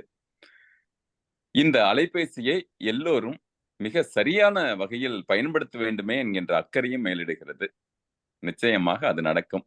இப்போது இங்கு மெய்நிகர் மேடையில் அலைபேசி மூலமாக அல்லது அலைவரிசை மூலமாக இணைந்திருப்போம் அல்லவா? அதே போலவே நிச்சயமாக நல் மாற்றங்களும் நடக்கும் என்கின்ற நம்பிக்கையில் விடைபெறுகிறேன். மிகவும் சிறப்பு மகேந்திரன். நுண்மான் நுழை புலத்தோடு அந்த பிரபஞ்ச சக்தியை நேர்மறையாக பயன்படுத்துகிறார்கள் என்ற விதத்தில் உங்களுடைய கற்பனை வளத்தை பயன்படுத்தி சிறப்பாக எதிர்வினையாற்றினீர்கள். நன்றி. பூமியில் பணம் என்ற ஒன்றை தேடி மக்கள் ஓடிக்கொண்டே இருக்கின்றார்கள். உங்களுடைய கிரகத்திலே அப்படி ஏதாவது அவசியம் இருக்கிறதா? அது போன்ற ஏதாவது ஒன்று உண்டா? சுதா? அனைவருக்கும் வணக்கம். எங்கள் கிரகத்தில் பணம் என்ற ஒன்று இல்லை, ஆனால் மனம் என்ற ஒன்று இருக்கிறது. அதை தேடி தேடி அனைவரிடமும் போய் பழகுவோம். அதுவே எங்களது பண்டமாற்று முறை போல இது மனம் மாற்று முறை. சோ ஒவ்வொருவரும் ஒவ்வொருவரிடம் சென்று தனக்கு எவ்வளவு முடியுமோ அவ்வளவு அன்பை பொழிய வேண்டும். பொழிந்து பொழிந்து நாங்கள் எங்களது அன்பினால் கோட்டை கட்டுவோம், அன்பினால் வேலை வாங்குவோம், அன்பினால் வேண்டியதையெல்லாம் சாதிப்போம். அப்படி ஒவ்வொருவருடைய ஏழை பணக்காரன் என்பது எவ்வளவு அன்பு கொடுக்கிறார்கள் என்பதை பொறுத்து நிர்ணயிக்கப்படும். உங்களுடைய பணத்தை பார்க்கும்போது எனக்கு மிகவும் ஆச்சரியமாக இருக்கிறது. ஒரு காகிதத்தாளை வைத்துக்கொண்டு அதை இந்த அன்பிற்கு நிகராக பயன்படுத்தி கொண்டிருக்கிறீர்களே இந்த உலகத்தில், எவ்வளவு வியப்பாகவும் ஆச்சரியமாகவும் இருக்கிறது. இதையும் கடவுள்தான் படைத்தானா என்று கூட எனக்கு மிகவும் ஆச்சரியமாக இருக்கிறது.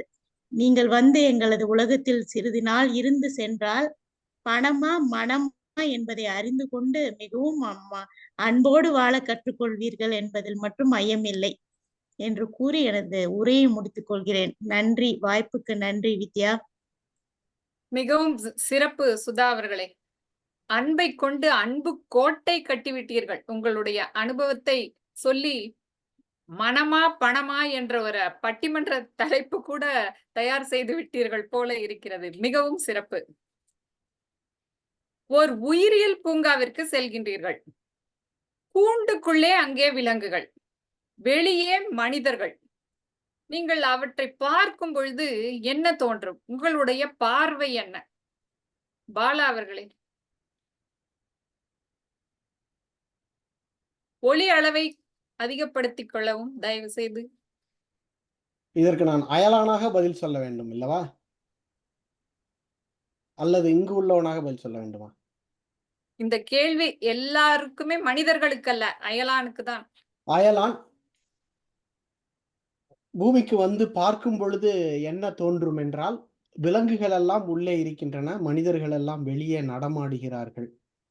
அயலானுக்கும் 6 அறிவு தான் இருக்கும் என்ற ஒரு அடிப்படை அனுமானத்தில் பதிலளிக்கிறேன்.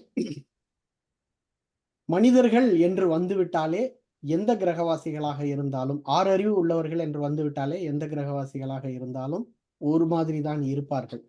அதனால் விலங்குகளை பார்க்கும் பொழுது என்ன, விலங்குகள் மனிதர்களை பார்த்து என்ன பேசிக்கொள்ளும்? வந்துட்டான் பாரு, தட்டி தட்டி பேசிக்கிட்டே இருப்பான், எதையாவது தூக்கி போடுவான், நம்ம திரும்பி திரும்பி பார்ப்போம். சாப்பிட்டு முடிச்சதுக்கு அப்புறமும் போட்டுக்கிட்டே இருக்கான். டேய் போதும்டா, வேணாண்டா, விட்டுருங்கடா, வயிறு வலிக்குதான்னு சொன்னாலும் கேட்க மாட்டேங்கிறான். அதனால கொட்டிக்கிட்டே இருக்கிறான். எதையாவது பண்ண வேண்டியதா இருக்கு. அவன் வெளியில இருந்து பார்த்துட்டு இருக்கான், நான் உள்ளே இருந்து பார்த்துட்டு இருக்கேன். யாரு எங்கே இருந்து பார்க்கறான்ற ஒரு குழப்பம் வரும். அப்படின்லாம் விலங்குகள் நினைக்குமோ என்று நான், அந்த அயலானாகிய நான் நினைப்பேன். நன்றி. நன்றி பாலா அவர்களே. அந்த விலங்குகளுடைய உணர்வுகளை புரிந்து கொண்டு அதனுடைய இடத்தில் உங்களை வைத்து உங்களுடைய கருத்தை கூறினீர்கள். நன்றி. பூமியை நீங்கள் சுற்றி பார்த்த போது உங்களுக்கு பிடித்த இடங்கள் என்று ஏதாவது மனதில் தோன்றியதா? பிடித்த இடம் என்று ஏதாவது குறிப்பிட விரும்பினால் எதை குறிப்பிடுவீர்கள்? அனிதா.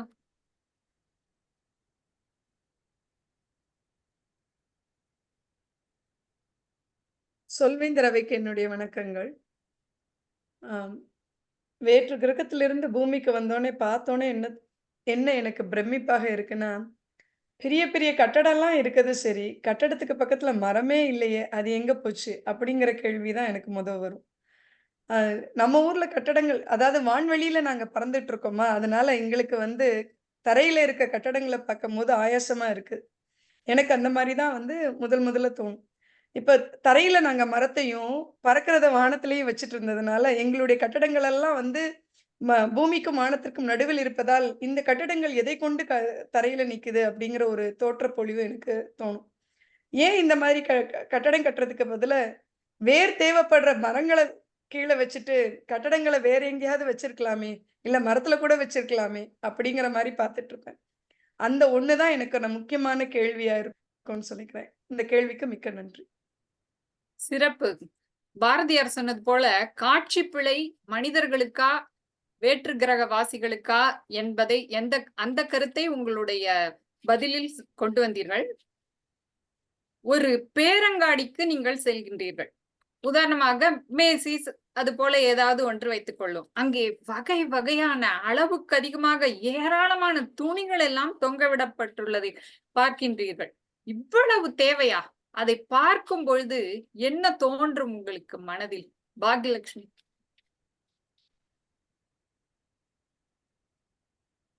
எங்களுடைய உலகத்தில் பெரிதாக துணி என்னும் நியதியே கிடையாது. இங்க வந்து தேவையில்லாத ஆடம்பரமா துணி என்று இருக்கிறது. ஆனால் அதில் முழுவதுமே ஓட்டையும் உடைசலுமாக இருக்கிறது. அதை எதற்கு போட வேண்டும் என்று எங்களுக்கு மிகப்பெரிய சந்தேகமான ஒரு கேள்வி இருக்கிறது. கேட்டால் இன்றைய உலகம் இப்படிதான் இருக்கும்.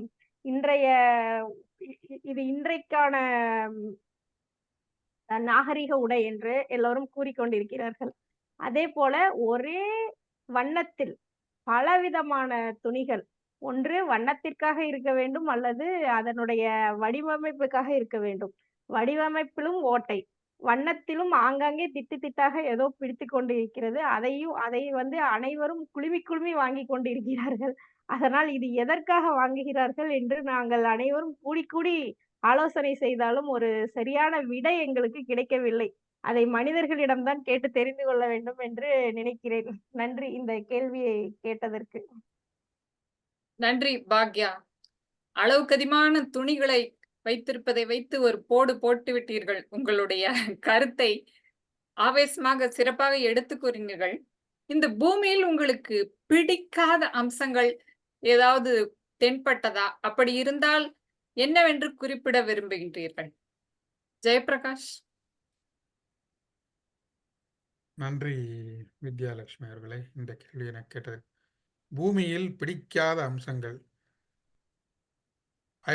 வேற்று கிரகத்திலிருந்து பூமியில் வந்து இறங்குகிறேன். யாரையாவது பிடித்து கொள்ள வேண்டும் என்று நினைத்தேன். ஆனால் யாருமே பிடிக்கவில்லை.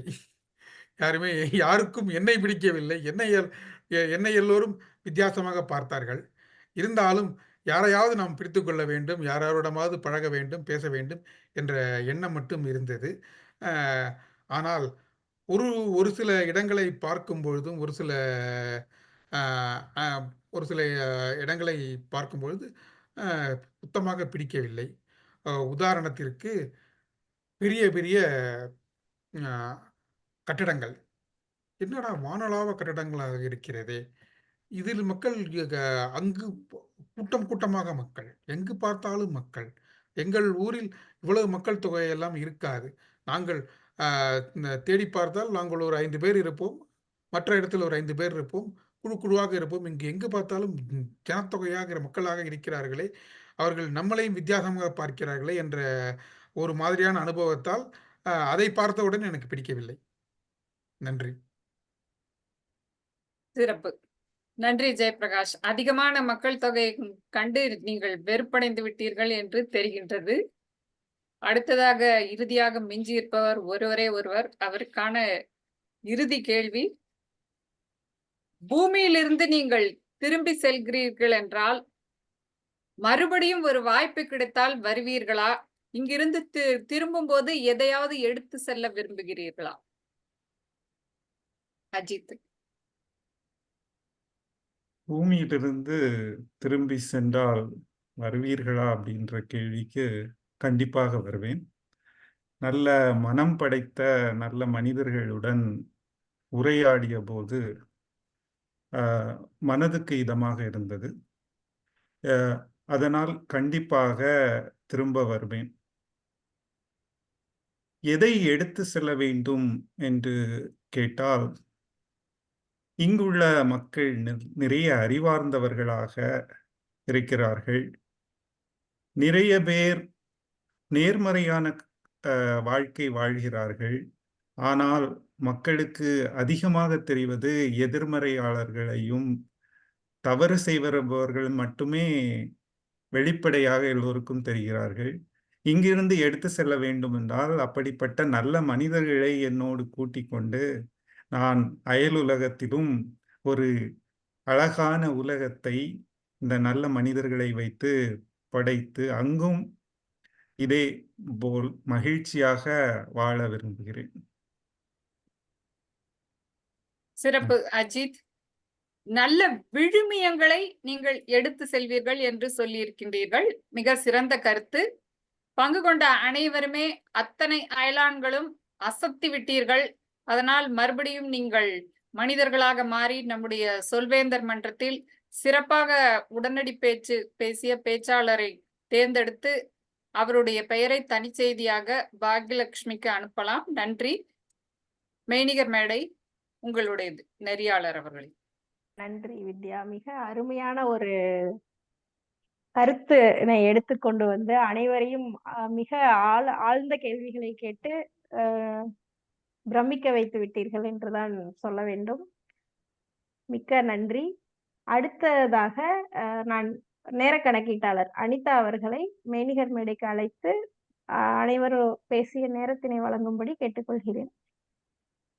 சொல்வேந்தர் அவைக்கு என்னுடைய வணக்கங்கள்.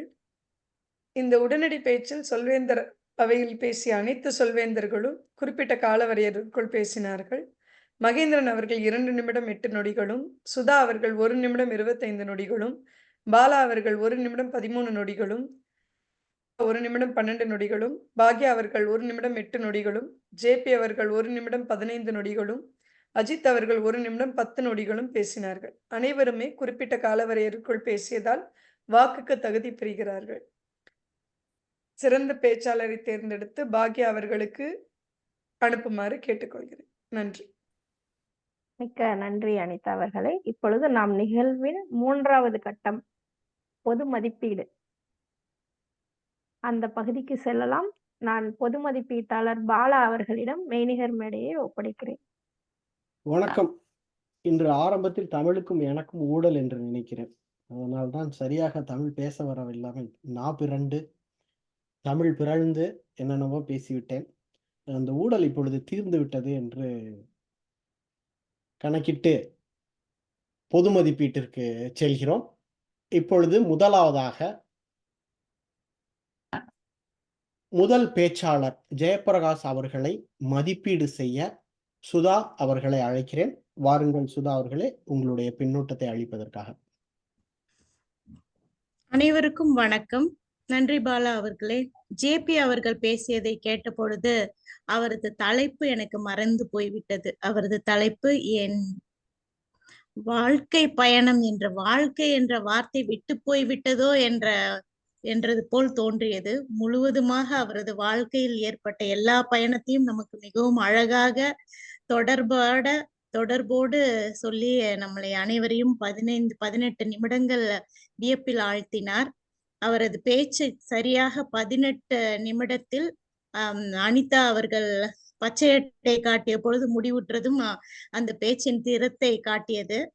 அவரது பேச்சில் உள்ள தெளிவு எனக்கு மிகவும் பிடித்திருந்தது. ஒவ்வொரு பயணத்தை பற்றியும் அவர் பேசும் பொழுது அவர் என்ன சொல்ல போகிறார், அவர் சொன்னார் இது தயாரிக்கப்படாமல் நான் 18 நிமிடம் பேச போகிறேன் என்று.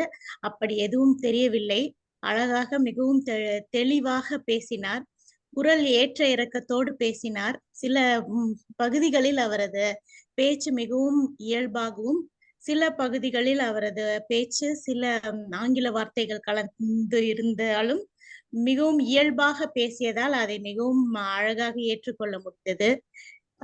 அவரது உடல் அசைவுகளோடு பேசினார். சிரித்து மிகவும் நம்மை சிரிப்பில் ஆழ்த்தியும் பேசினார். அவையோரை பற்றிய விழிப்புணர்வு அவருக்கு மிகவும் தெளிவாக இருந்தது. அவருடைய பயண கதையை சொல்லும் பொழுது ஒவ்வொரு கதையிலும் ஒவ்வொரு சின்ன கருத்து இருந்தது எனக்கு புரிந்தது. முக்கியமாக ஆஸ்திரேலியாவில் அவர் வாழ்ந்த வாழ்க்கையை பற்றி சொல்லும் போது, தனியாக 3 மாத குழந்தையுடன் அவரது அனுபவத்தை சொல்லும் போது முழுமையாக நம்ம அனைவரையும் அதற்குள்ளே எடுத்து சென்றதை நாம் உணர்ந்திருப்போம் என்று நினைக்கிறேன். யாருமே இல்லாத இடத்தில் எப்படி தன்னுடைய குடும்பத்துடன் அவருக்கு இருந்து அதை மேற்கொண்டு வெளியே வந்து எந்த கஷ்டத்தையும் உணராமல் அதை தள்ளி சென்றார் என்று அவர் கூறிய பொழுது அதனுடைய உணர்வு நமக்கு புரிந்தது. இதை போன்று ஒவ்வொரு இடத்திலும் அவரது நகைச்சுவையாகவும் கருத்து ஊன்றியும் அவரது பயணத்தை அவர் மிகவும் அழகாக எடுத்து கூறினார். அது எனக்கு மிகவும் பிடித்தது. அவரது வார்த்தையில் தெளிவு, மிகவும் அழகான நல்ல வார்த்தைகளை உபயோகப்படுத்தினார். அதை குறிப்பெடுத்திருந்தேன், அது இப்பொழுது என் கைக்கு கிடைக்கவில்லை. நல்ல வார்த்தைகள் நிறைய உபயோகப்படுத்தியிருந்தார். அவரது தமிழ் மேலும் மேலும் வளர, இன்னும் வளர எனது வாழ்த்துக்கள். நன்றி ஜேபி அவர்களே. உங்களுடைய பேச்சு மிகவும் அருமையாக இருந்தது என்று. நன்றி, வணக்கம்.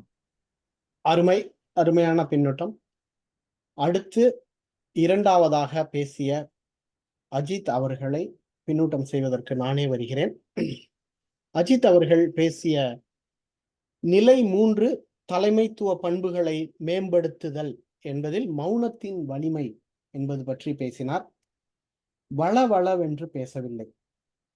ஒரே ஒரு கருத்தை எடுத்துக்கொண்டு அந்த கருத்தை விரிவாக விளக்கினார். அங்கும் இங்கும் செல்லாமல் மிக தெளிவான நீர் ஓடை போல் அழகாக தெளிவாக ஓட்டமாக இருந்தது. 9 வகை மௌனத்தின் வலிமை என்று கூறும் பொழுது 9 வகை இது என்று கூறி என்னென்ன வகை என்று விளக்கி கடைசியாக அடுத்தவர்களை கவனிப்பதும் ஒரு மௌனம்தான். சில பேர் நம்ம பேசும்போது பேச விடாம பேசிக்கிட்டே இருப்பாங்க. அவர்களை கவனிப்பதும் ஒரு மௌனம் என்று கூறி முடித்தது அருமையாக இருந்தது. எங்கு பேச வேண்டுமோ அங்கே பேச வேண்டும், பேசக்கூடாத இடத்தில் பேசக்கூடாது, அதுதான் மௌனம் என்று கூறினார். வாயை மூடிக்கொண்டு உட்கார்வது மௌனம் அல்ல என்ற ஒரு கருத்தை கூறினார். இன்னொன்று எனக்கு மிகவும் பிடித்தது, அவர் பேச்சின் ஊடாக ஊடல் என்ற சொல்லை சரியான இடங்களில் பொருத்தி உபயோகப்படுத்தியிருந்தார். அதுவும் அருமையாக இருந்தது. குறைவாக எனக்கு எதுவும் தெரியவில்லை. தெளிவு இருந்தது, குரல் ஏற்ற இறக்கம் இருந்தது, விழித்தொடர்பு இருந்தது, சைகை முகம் மட்டுமே தெரிந்தது. என்னால் அவருடைய கரங்களின் அசைவு தெரியவில்லை, தோள்களின் அசைவும் தெரியவில்லை. இயல்பான நிலை, ஆர்வமாக இருந்தது, கேட்பவர்களுக்கு ஆர்வமாக இருந்தது. மிக அருமையான பேச்சாக இருந்தது. அவர் கொடுத்த வகைகள் அருமை. விருப்பமின்மையால் வரும் மௌனம், கம்பீர மௌனம், உரத்த மௌனம். உரத்த மௌனம் என்பது அவர் கொடுத்த விளக்கம், ஒருவன் பொய் பேசுகிறான் அப்படின்னு தெரிஞ்சதுக்கு அப்புறமும் நாம அவங்கிட்ட போய் பேசிட்டு இருக்கிறதுன்றது ஒரு முட்டாள்தனமான ஒரு செயல் அப்படின்னு சொன்னது மிகவும் அருமையாக இருந்தது. ஒரு மௌனத்தை இந்த அளவுக்கு இந்த 9 வகைகளில் 2 வகை மிக அருமை என்று கூறுவோம். ஒன்று பிறரை கவனித்தல், அதுவும் ஒரு மௌனம். இன்னொன்று பொய் பேசுபவர்களை பேசாமல் கவனிக்காமல் விட்டுவிட வேண்டும் என்பது. இது ஆங்கிலத்தில் ஆக்சிமோரான் என்று கூறுவார்கள். ஒண்ணுக்கொண்ணு முரண்பட்ட என்ற ஒரு நிலை. ஆனால் மௌனத்தில் அந்த நிலையும் உண்டு, இந்த நிலையும் உண்டு என்று கூறிய அது என்னால் 2ஐயும் இணைத்து பார்க்க முடிந்தது. அருமையான பேச்சு.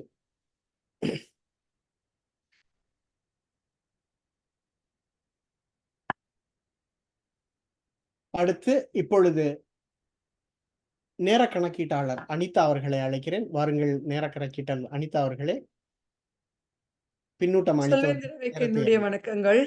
பாலா அவர்கள் மற்றும் சுதா அவர்கள் இருவரும் குறிப்பிட்ட காலவரையறைக்குள் பேசினார்கள்.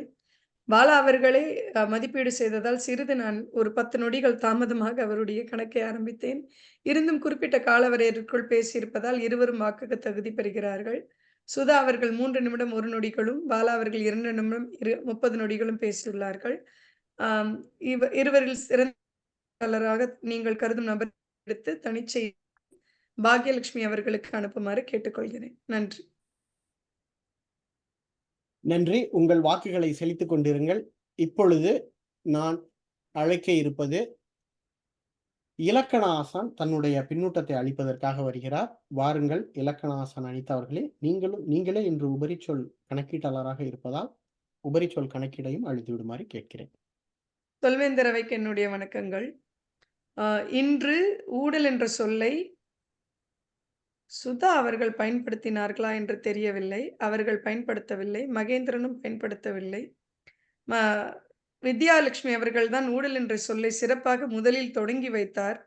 அதை அதை பின்பற்றி பாக்யா அவர்கள் 3 முறையும், அஜித் அவர்கள் 2 முறையும், அதுவும் அவருடைய திட்டமிட்ட பேச்சில் அந்த அந்த சொல்லை சொல்லாடலில் கொண்டு வந்தது மிக சிறப்பாக இருந்தது. அந்த ஊடல் என்ற வார்த்தை அஜித் அவர்களுக்கு அதற்காக ஒரு பாராட்டுதல். அண்ட் பாக்யா அவர்கள் ஊடலும் கூடல் என்று சொன்னார். ஊடல் இருந்தால் கூடலாவது இருக்கும் என்று சொன்னதும் சிறப்பாக இருந்தது. ஏனென்றால் எதற்காக வரவில்லை நம் சொல்வேந்திர அவையில் என்பது வித்யாவின் தொடக்கம் தான் இந்த அத்தனை ஊழல்களும் வருவதற்கு காரணமாக இருந்ததாக நான் கருதினேன். பாலா அவர்களும் அவருடைய பின்னூட்டத்தில் கொடுத்தார், அதுவும் சிறப்பாக இருந்தது. ஜேபி அவர்கள் சொன்னாரா என்று தெரியவில்லை, சொல்லவில்லை என்று நினைக்கிறேன். ஊழல் என்ற வார்த்தை சொன்னீர்களா? எஸ், சொன்னேன். நான் பார்த்தீர்களா? இப்போது கணக்கில் எஸ் என்பது வந்து விட்டது என்ற இன்று ஆங்கில சொற்கள் இல்லாமல் இருந்ததே என்று நினைத்தேன்.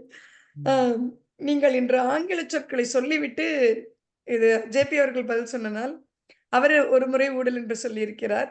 சொல்லிவிட்டு என்ன செய்தார் என்றால், எப்போதும் ஆங்கில சொற்களுக்கு இணையான தமிழ் சொற்கள் பயன்படுத்துவோம். இன்று ஜேபி அவர்கள் தமிழ் சொற்களுக்கு இணையான தமிழ் சொற்களையே பயன்படுத்தினார்.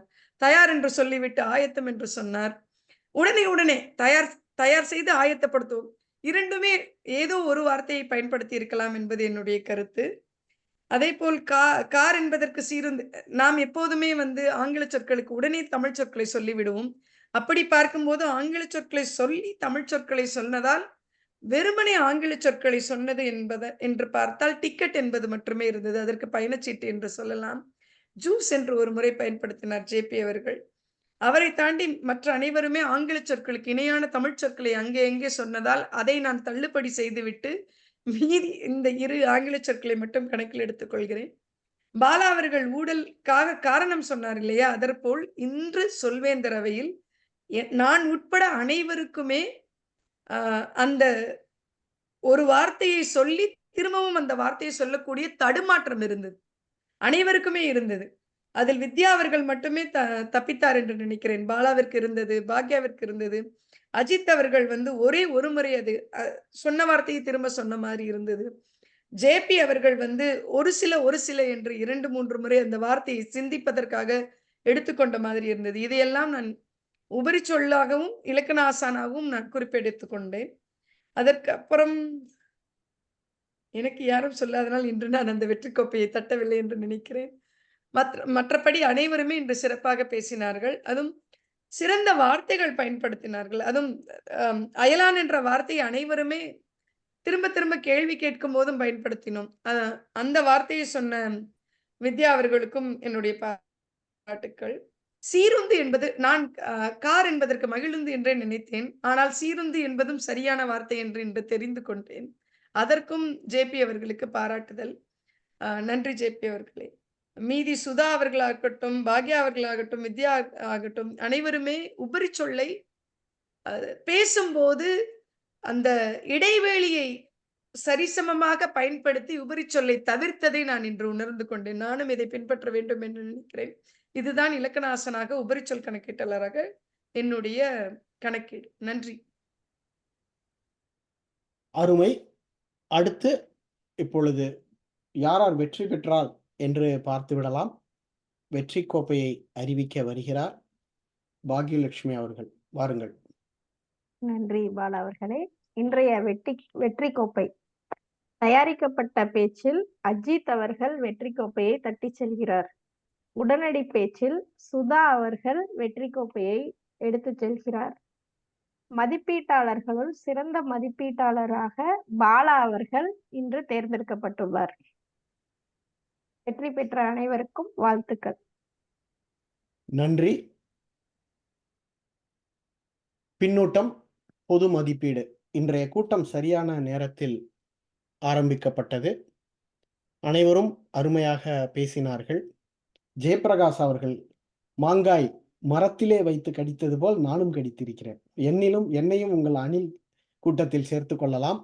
ஏனென்றால் நான் இருந்த தோப்பில் எங்க தாத்தா வீட்டில் தான் வளர்ந்தேன். அவர் தோப்புல வந்துட்டு மாங்காய் கைக்கு எட்டிய தூரம் வரை நடக்கும். நான் என்னுடைய தம்பிகள்லாம் வந்து கையை பின்னால கட்டிக்கிட்டு அப்படியே கடிக்கணும். அது ஒரு போட்டியாகவே நடக்கும். அந்த வேலையை செய்திருக்கிறோம். நீங்கள் செய்த கேட்கும் பொழுது நான் அந்த காலத்திற்கு சென்று வந்தது போல் எனக்கு தோன்றியது. அஜித்துக்கு நான் ஏற்கனவே பின்னூட்டம் கொடுத்து விட்டேன். தனியாக சொல்ல வேண்டாம் என்று நினைக்கிறேன். அடுத்து இன்று உடனடி பேச்சுக்கான தலைப்பு அருமையாக இருந்தது. நான் தான் சிறிது குழம்பி விட்டேன். ஒருவேளை அவர் திடீரென்று விளங்கும் என்னனோ அங்கிருந்து வந்து சொல்ல வேண்டுமா, இல்லை பூமியிலிருந்து வந்து சொல்ல வேண்டுமா என்று ஒரு குழப்பத்தில் குழம்பிவிட்டேன். ஆனால் அனைவரின் பதிலும் சரியாக இருந்தது. சுதா அவர்கள் வெற்றி பெற்றதற்கு வாழ்த்துக்கள். சிறப்பாக இருந்தது. அடுத்து பின்னூட்டம் வழங்கியதும் அருமையான பின்னூட்டமாக நினைக்கிறேன். என்னை நானே பாராட்டிக் கொள்ள முடியாது. ஆனால் சிறந்த பின்னூட்டம் சுதா அவர்களிடம் இருந்து வந்தது. அருமை. ஒவ்வொருவரும் நேரத்திற்குள் பேசினார்கள். குறைவாகவும் பேசவில்லை, அதிகமாகவும் பேசவில்லை. அனைவரும் நேரத்தை கடைபிடித்தார்கள். தங்கு தடையில்லாமல் எளிமையாக சுலபமாக சென்றது. இன்று முடிந்த அளவு ஆங்கில வார்த்தை குறைந்திருக்கிறது என்று தான் நினைக்கிறேன். நம் பழைய கூட்டங்கள் ஆரம்ப காலங்களில் நாம் உபயோகித்த ஆங்கில சொற்களை விட இன்று மிகவும் குறைந்திருக்கிறது. அதேபோல் உபரி சொல் கையாடலும் மிக மிக குறைவாகவே இருக்கிறது. அனைவரின் பேச்சு திறனும் அதிகரித்து கொண்டே இருக்கிறது. அருமை. என்னுடைய பங்கீட்டை நான் அளித்த காரணத்தினால் இப்பொழுது பொது நெறியாளர் அவர்களிடம் ஒப்படைக்கிறேன். ஊடல் அதிகமாக இருக்கிறது இன்று தமிழோடு, ஏனென்று தெரியவில்லை. அடுத்த கூட்டத்தில் கூடல் வந்துவிடும் என்று நம்புவோம் பாலா. அடுத்ததாக இன்று தவறவிட்ட ஒரு நகைச்சுவைக்கு இன்று நேரம் இருக்குமா தலைவர் அவர்களே? இன்றைய நகைச்சுவையை கூற முடிவில் சிரித்துக்கொண்டே அனைவரும் உறங்கச் செல்வோம். அதனால் அனிதா அவர்களை நகைச்சுவை கூற மெய்நிகர் மேடைக்கு அழைக்கிறேன். இன்னைக்கு நகைச்சுவை வந்து ஒரு குட்டி குட்டி கதையா சொல்ல போறேன். ஒருத்தன் வேகமா ரோட்ல போயிட்டு இருந்தானா, அப்ப போகும்போது ஒரு கிளி மேல மோதிட்டானா. கிளி அடிபட்டு ரொம்ப மயக்கமாயி விழுந்துருச்சு. அந்த பையன் கிளி மேல ரொம்ப பாவப்பட்டு அதுக்கு வைத்தியம் பார்த்து ஒரு கூண்டுல சாப்பாடு போட்டு பத்திரமா வச்சிருந்திருக்கான். முழிச்சு பார்த்த கிளி நினைச்சுதான், ஐயோ நாம மோதினல்ல பையன் ஸ்பாட் அவுட் போல, நம்மள பிடிச்சு ஜெயில போட்டுட்டாங்க அப்படின்னு. அந்த மாதிரி இருக்கு நம்மளுடைய சில நேரங்களான வாழ்க்கைகள். அடுத்து பார்த்தீங்கன்னா, ஒரு மனநல மருத்துவமனை. அந்த மருத்துவமனையில பார்த்தீங்கன்னா, அழகன்னு ஒரு நல்ல பெயரோட இருக்கிறவரு அவருக்கு மனம் பிறண்டு அவர் சிகிச்சை பெற்று வந்துட்டு இருக்காரு. அப்போ ஒரு சக மனநோயாளி என்ன பண்ணாங்கன்னா, கிணத்துல குதிச்சுட்டாங்க. அது குதிச்சுட்டதுனால, இந்த பையன் குதிச்சு அந்த இன்னொரு கொண்டுட்டு வந்துட்டாங்க. அத கேள்விப்பட்ட மருத்துவர் இந்த அழகன பார்த்து சொல்றாரு, "உனக்கு ஒரு நல்ல செய்தியும், ஒரு துக்கமான செய்தியும் இருக்கு" அப்படிங்கிறாரு. உடனே அழகன், "சொல்லுங்க" அப்படின்னு கேட்கறாரு. "நீ உனது நண்பன காப்பாத்தியதா நீ சுகமடைஞ்சுட்டன்னு நெனைக்கிறேன். நீ வீட்டுக்கு போலாம். இது நல்ல செய்தி. ஆனா, துக்கமான செய்தி என்னன்னா, நீ கிணத்துல குதிச்சு காப்பாத்தினிய உன் நண்பன், அவர் வந்து தூக்கு போட்டு தற்கொலை பண்ணிக்கிட்டாரு" அப்படின்னு மருத்துவர் சொல்றாரு. சொல்லி முடிச்சதும் அழகன் சொல்றானா, "ஐய்யய்யோ! அவன் தூக்கு போட்டெல்லாம் சாகல அ மருத்துவரே. அவன் வந்து ஈரமா இருக்கான்னு சொல்லிட்டு நான் தான் காய வைக்கணும்னு போட்டு கயித்துல கட்டி தொங்க விட்டுருக்கேன். அவர் காஞ்ச உடனே கீழ எடுத்து அவர பார்த்தீங்கன்னா, அவர் பொழச்சுப்பாரு" அப்படின்னு. இப்ப மருத்துவர் தலையில கை வச்சுக்கிட்டு அமர்ந்துட்டாராம். இந்த மாரி மனநிலை பிறண்டவங்கன்னு இல்ல. நம்ம நிதர்சன வாழ்க்கையிலே பார்த்தோம்னா, நமக்கு வந்து அன்றாட வாழ்க்கையில எது சரி, தவறுன்னு தெரியாம நாம வந்து அதை நகைச்சுவையோடு எடுத்து போயிட்டுருக்கோம். அதை நகைச்சுவையா இல்ல கருத்தான்னு எடுத்துக்கிட்டு நீங்க உங்க வாழ்க்கைய நடத்தணும்னு சொல்லிட்டு, மொக்க போட்டதுக்கு மன்னிக்கணும். நன்றி.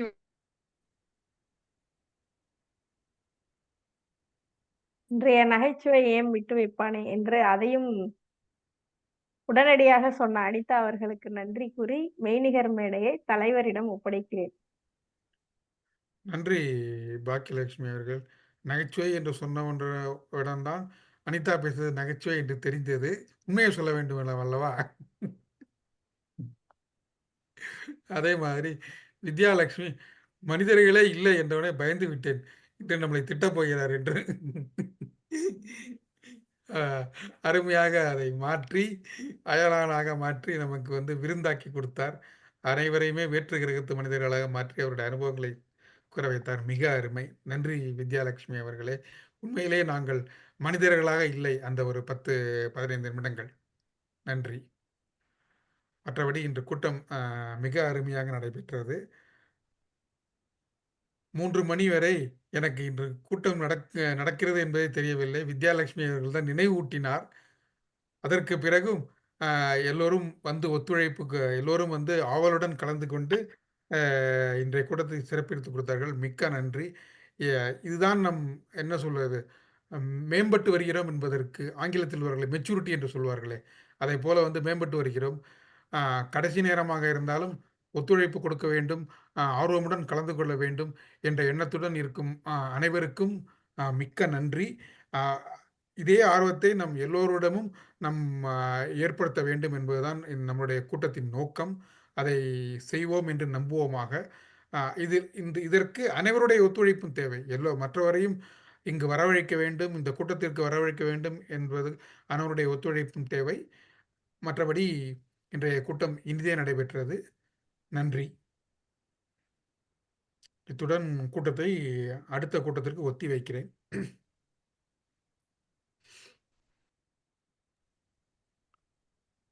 ஒளிப்பதிவை நிறுத்திவிடும். பதிவை நிறுத்திடலாமே.